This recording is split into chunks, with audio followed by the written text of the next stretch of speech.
Oxford में, registered ही नहीं थी। अगर आप देखोगे official list of student clubs उसमें थी नहीं।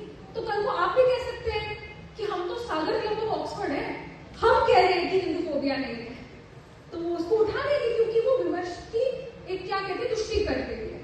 ऐसे ही तुष्टि होती है गलत विमर्शों का। अगर आप देखना चाहोगे ना कि किस आधार पे ये विमर्श है, तो आपको कुछ नहीं मिलेगा, कुछ नहीं मिलेगा, फिर भी हम इसे मान्यता देते हैं। ये एक ऐसी कहानी है कि आपको मतलब एक दिया गया है कि इनकी लॉजिक भी ऐसी होती है। अगर आप इनकी लॉजिक पुस्तकें पढ़ोगे तो आपको मिलेगा कि इनकी जो सारी रेफरेंसेस है वो दूसरी पुस्तक से आती है, और वो जो दूसरी पुस्तक की है रेफरेंसेस वो तीसरी पुस्तक से आती है, और वो जो तीसरी पुस्तक है वो फर्स्ट पुस्तक को कोट किया जाता है। तो प्राइमरी सोर्स तो कोई नहीं है। तो तीन लोग अपने आप को कोट करके कह रहे कि मैंने इससे जाना, वो कह रहे मैंने इससे जाना, ये कह रहे मैंने इससे जाना। तो जाना कहां से, जाना कहां से आपने ये बात। तो ऐसे एक तरह से विमर्श बनती है।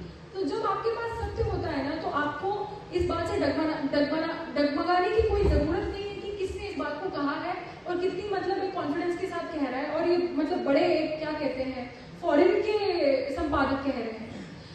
बगल वाले शर्मा जी के पास ज्यादा नॉलेज है, वो न्यूयॉर्क में बैठे हुए क्या कहते हैं जो पत्रकार हैं, उनसे आपके खुद के देश के बारे में, आपको ये जानना जरूरी है कि आपके खुद के देश के बारे में आप ज्यादा जानते हैं, न्यूयॉर्क वाले नहीं, न्यूयॉर्क टाइम्स वाले नहीं, वॉशिंगटन पोस्ट वाले नहीं, बीबीसी वाले नहीं, क्योंकि वो सब तो बाहर है ना। वो क्या जाने हमारी हकीकत, वो क्या जाने कि हमारा इतिहास क्या है, वो क्या जाने कि हम किस दौर से गुजरे हैं।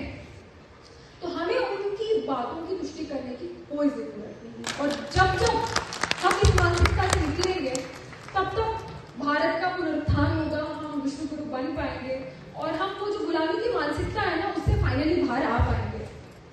भारत एक ऐसी गाय की तरह है जिसे ना सब लोगों ने मिलकर एक कुएं में फेंक दिया, क्योंकि उनको पता है कि अगर उन्हें ऐसे छोड़ दिया तो वो अपने बल पे काम करके अच्छा कर लेंगे, अपने आप को ठीक से संभाल लेंगे, क्योंकि उन्होंने कभी प्रतिकूल स्थितियों को बहाना नहीं बनाया।